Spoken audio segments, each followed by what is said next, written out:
Part 1. You will hear a conversation between a trucking company employer and a new recruit. First, you have some time to read questions 1 to 6.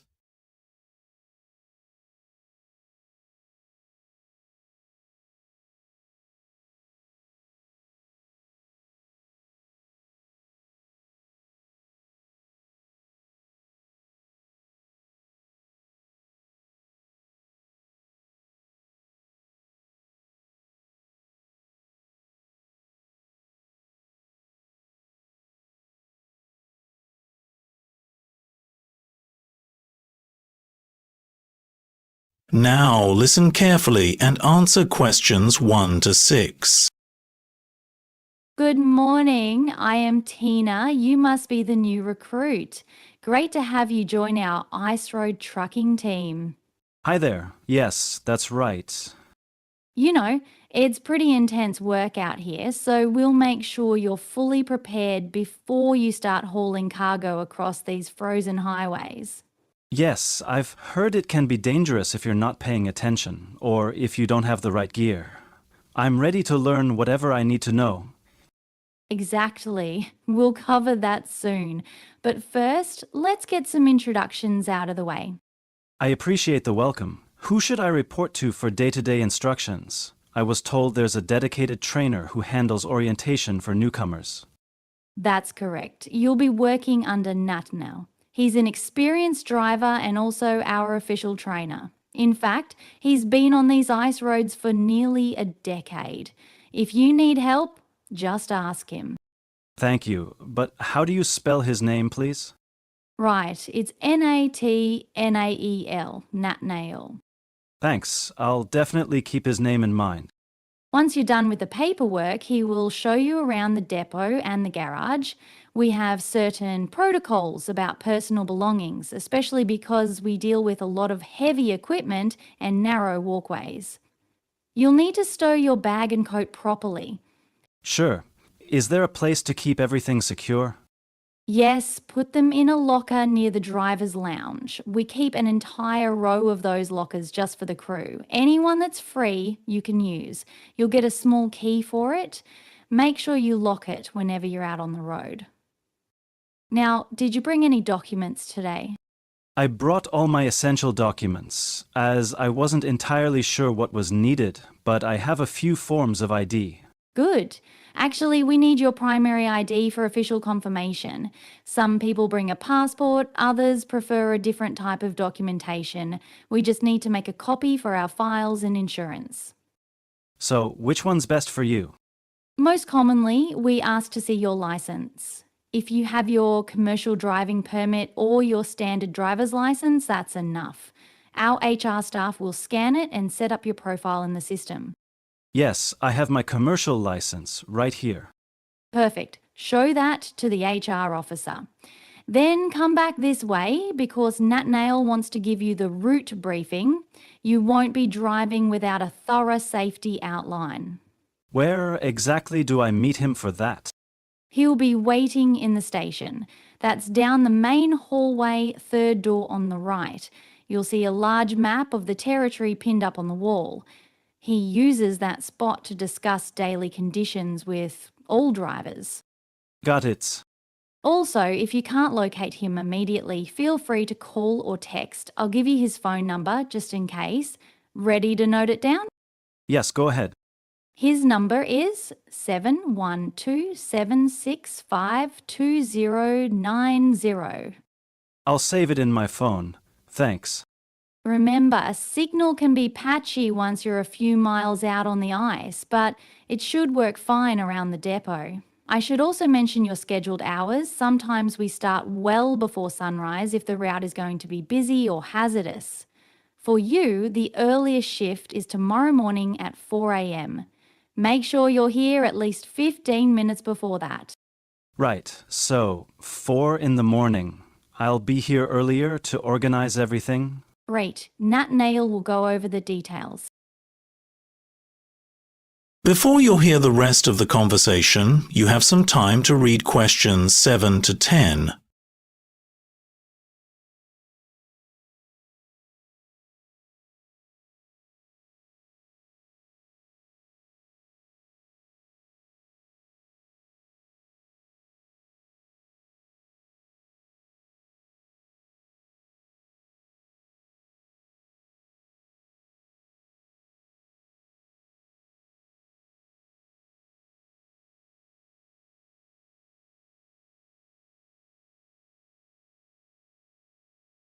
Now listen carefully and answer questions 7 to 10.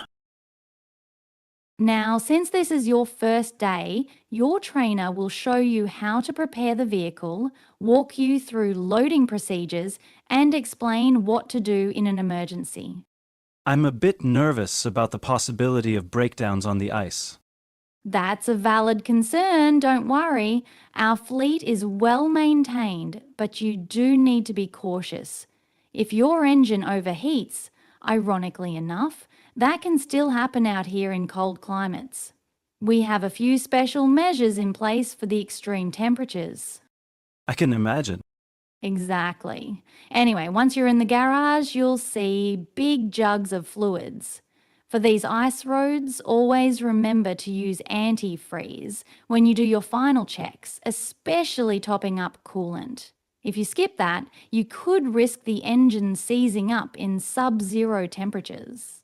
Got it. Antifreeze is crucial. Right, now on these routes, traction can become a real issue. Ice can be unpredictable and fresh snow can hide slick spots. That's why we have some additional gear stowed in the cab. I've seen some drivers use spiked tires or special chains. Yes, we keep a set of tyre chains in every truck cab. You'll need to make sure they're in good condition and properly fitted if you hit a patch of ice that's particularly treacherous. Don't be tempted to speed, that's when accidents happen. I'll keep that in mind. Good. Natanel will also show you the correct loading process. A lot of damage can occur if the cargo isn't balanced or if the pallets shift mid-drive. We always examine the cargo straps for any tears or worn edges, but the most critical issue is to keep an eye on truck components themselves. So, aside from general checks on the engine, belts, and fuel lines, I should focus on the wheels, right? Yes. One of the biggest hazards is damaged tyres. The roads are so rough, especially when refrozen after a day's melt. You can pick up some nasty cuts. If a tyre blows out in these conditions, it can be disastrous. I'll do a thorough inspection. Excellent. Lastly, let's talk about personal gear. You'll see everyone around here wears thermal layers, heavy jackets, face shields, and so on. If you get stranded or if you need to step out of the cab on the ice, you have to be prepared for extreme cold. Yes, I've got a warm coat, but I'm willing to invest in whatever else is recommended. Good. We strongly advise that you always pack extra boots in case yours get wet or damaged. Out here, wet boots can mean frostbite in minutes. I understand. I appreciate the caution. I think you'll do fine. Now head on to HR, get those documents sorted, then meet Mel in the route station. He'll show you your rig and finalise the plan for tomorrow. That is the end of part 1. You now have some time to check your answers.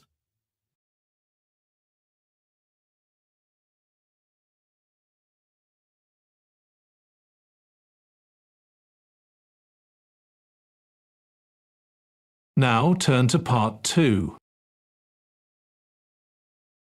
Part 2. You will hear a training manager giving a talk to a group of senior staff from a hotel chain about the problem of high staff turnover. First, you have some time to look at questions 11 to 14.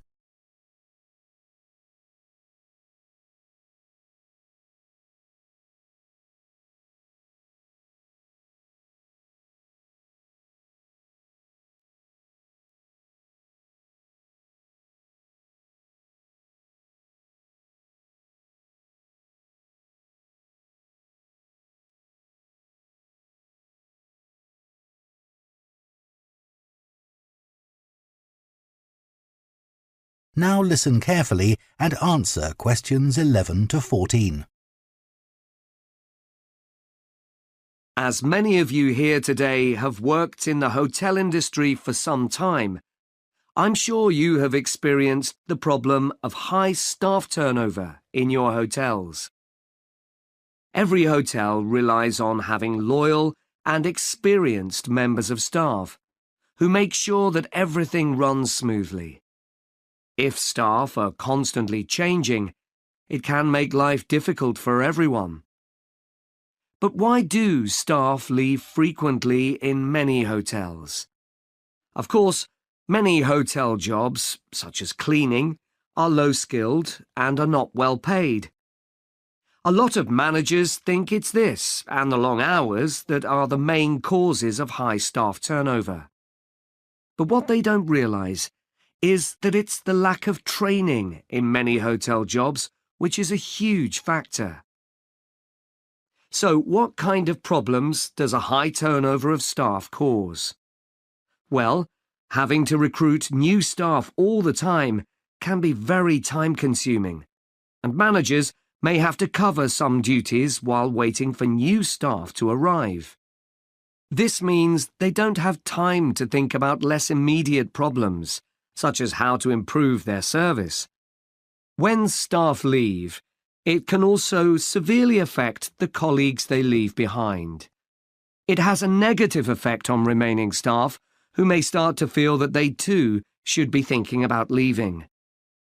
So what can be done to change this situation? Firstly, managers should stop making basic errors which leave their staff feeling upset and resentful. When organising shifts, for example, make sure you never give certain staff preferential treatment. All staff should be given some choice about when they work, and everyone should have to work some evening and weekend shifts. If you treat staff fairly, they'll be more likely to step in and help when extra staff are needed.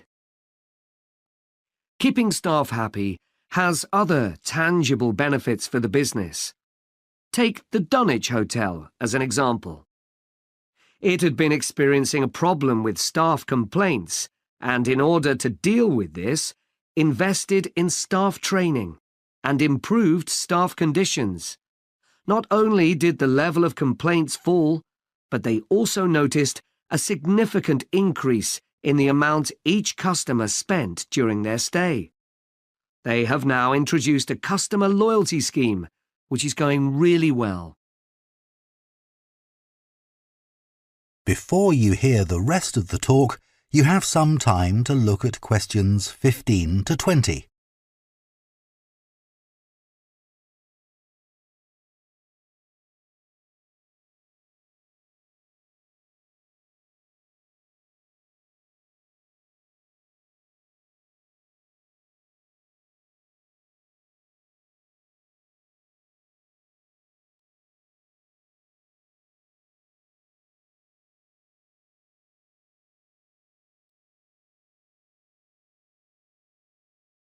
Now listen and answer questions 15 to 20.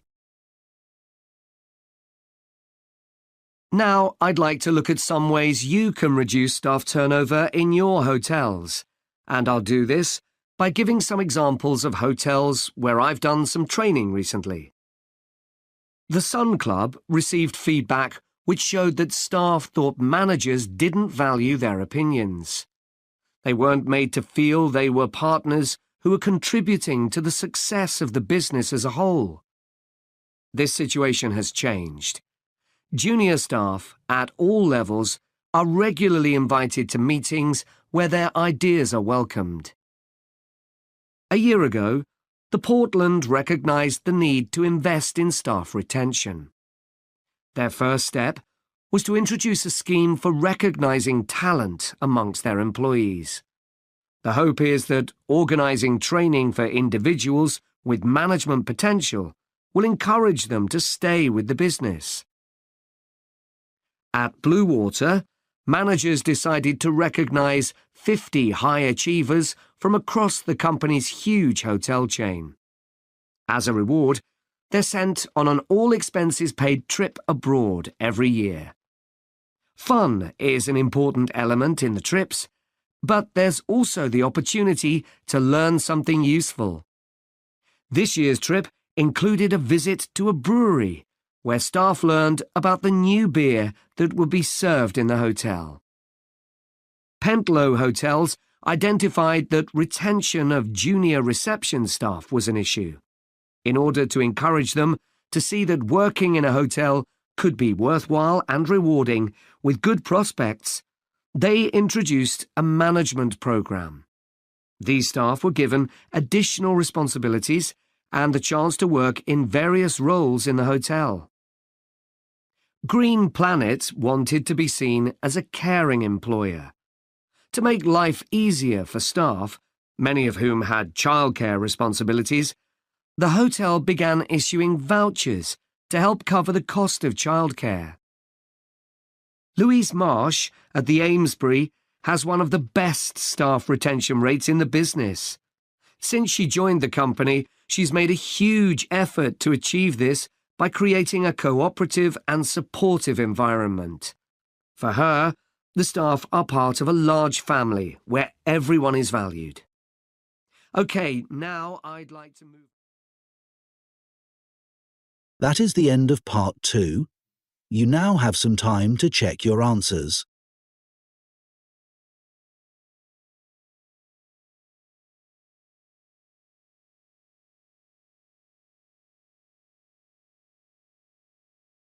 Now turn to part 3. Part 3. You will hear a trainee music teacher talking to his supervisor about an upcoming event. First, you have some time to read questions 21 to 26.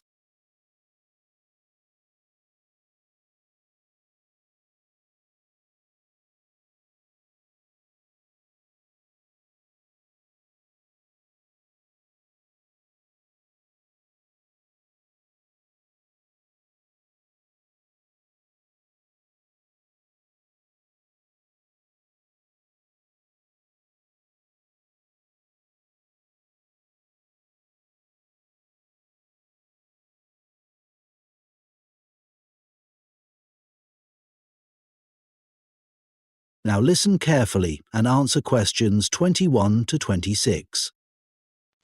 So, how are you getting on with your teaching practice at the high school, Joe? Well, I've been put in charge of the school marching band, and it's quite a responsibility. I'd like to talk it over with you. Go ahead. You better start by giving me a bit of background. Okay. Well, the band has students in it from all years. So they're aged 11 to 18, and there are about 50 of them altogether. It's quite a popular activity within the school. I've never worked with a band of more than 20 before, and this is very different. I can imagine. They aren't really good enough to enter national band competitions, but they're in a regional one later in the term. Even if they don't win, and I don't expect them to, hopefully it'll be an incentive for them to try and improve. Yes, hopefully. Well, now the town council's organizing a carnival in the summer, and the band has been asked to perform. If you ask me, they aren't really up to it yet, and I need to get them functioning better as a band, and in a very short time. Have you been doing anything with them? Apart from practicing the music, I mean. I played a recording I came across of a drummer talking about how playing in a band had changed his life. I think it was an after-dinner speech. I thought it was pretty inspiring because being in the band had stopped him from getting involved in crime. The students seemed to find it interesting, too. That's good. I'm planning to show them that old film from the 1940s, Strike Up the Band, and talk about it with the students. What do you think? Good idea. As it's about a school band, it might make the students realize how much they can achieve if they work together. That's what I've got in mind. I'm hoping I can take some of the band to a parade that's going to take place next month. A couple of marching bands will be performing, and the atmosphere should be quite exciting.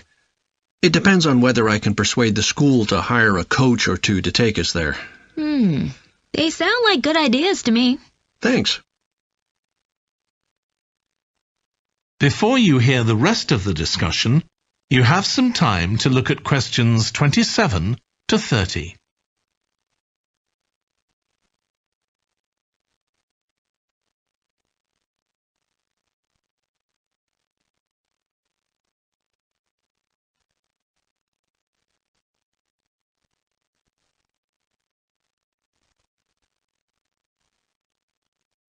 Now listen and answer questions 27 to 30. Can I tell you about a few people in the band who I'm finding it quite difficult to cope with? I'm sure you'll have some ideas about what I can do. Go ahead. There's a flautist who says she loves playing in the band. We rehearse twice a week after school, but she's hardly ever there. Then she looks for me the next day and gives me a very plausible reason. She says she had to help her mother, or she's been ill, but to be honest, I don't believe her. Oh dear. Any more students with difficulties? Plenty.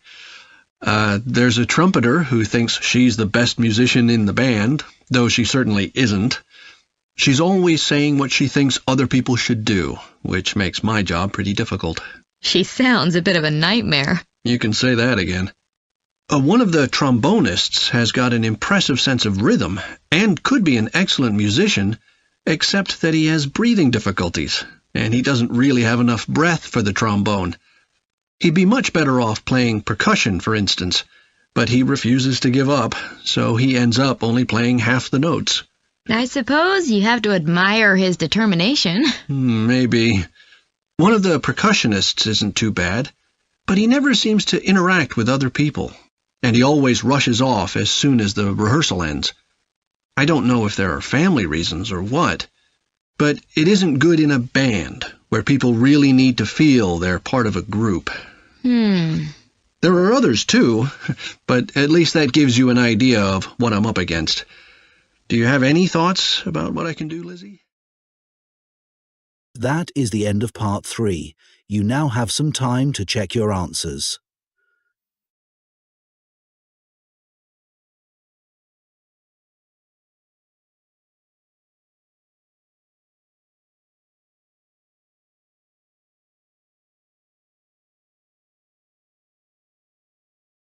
Now turn to part 4. Part 4. You will hear part of a lecture on the effects of changes in the environment on birds. First, you have some time to read questions 31 to 40.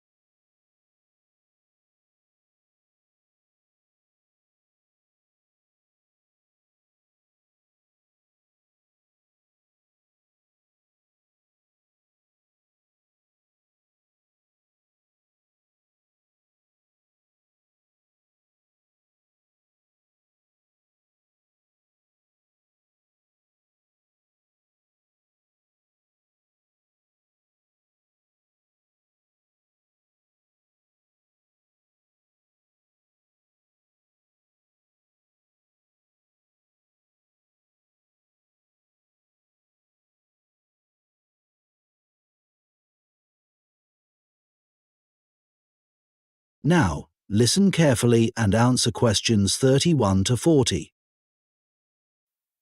OK, so we've been looking at how man-made changes in our environment can affect wildlife. Now, I'll discuss a particular example.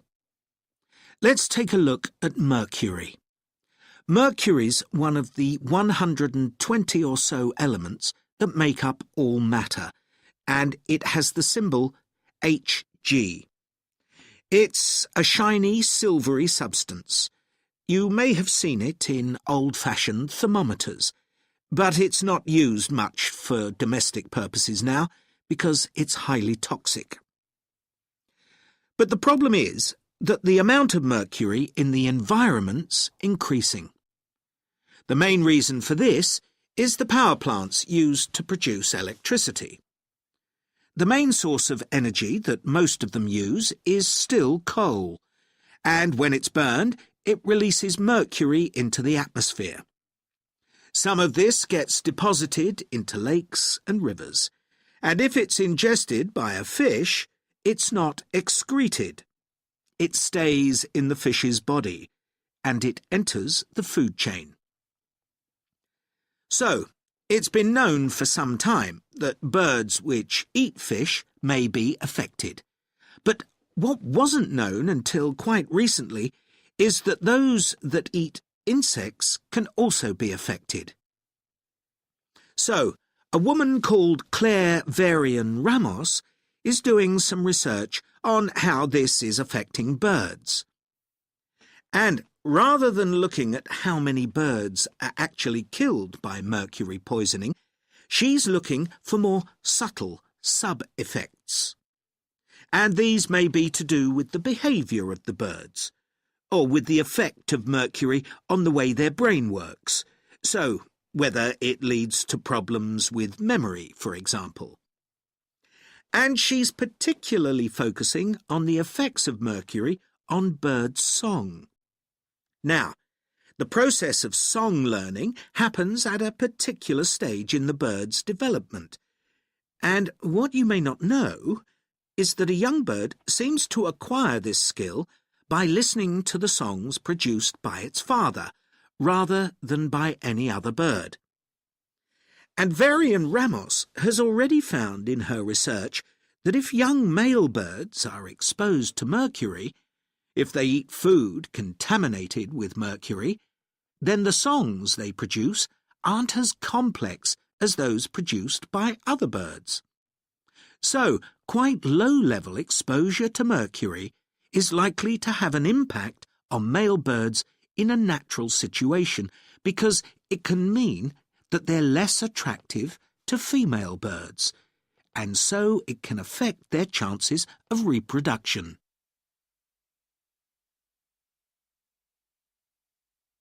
Now, the way she's carrying out this research is worth thinking about.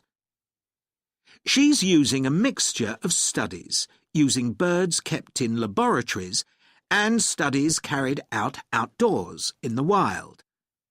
The lab-based studies have the advantage that you don't get all the variables you would in a natural setting. So, the experimenter has a much higher level of control, and that means they can be more confident about their results in some ways. And, of course, they don't have to worry about going out and finding the birds in order to observe them. So, what are the implications here for humans? Well, because many birds are migratory, they may be transporting mercury far from contaminated sites. For example, it's been found that ducks who'd been feeding at a contaminated site were later shot by hunters over 1,000 kilometres away, and presumably eaten. But these birds likely had mercury levels high enough to warrant concern for human consumption.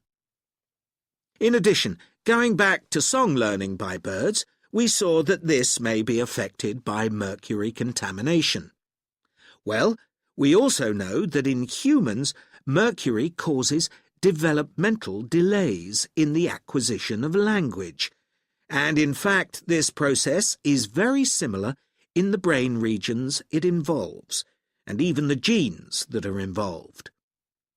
But mercury contamination has other important implications for humans as well. It's now known that an unborn child can be affected if the food eaten by its mother contains high levels of mercury, and these effects can be quite substantial. In the end, it comes down to whether more value is placed on human economic well-being or environmental well-being. It's true there are new regulations for mercury emissions from power plants, but these will need billions of dollars to implement and increase costs for everyone. Some argue that's too much to pay to protect wildlife. But as we've seen, the issues go beyond that, and I think it's an issue we need to consider very carefully. That is the end of part 4. You now have some time to check your answers.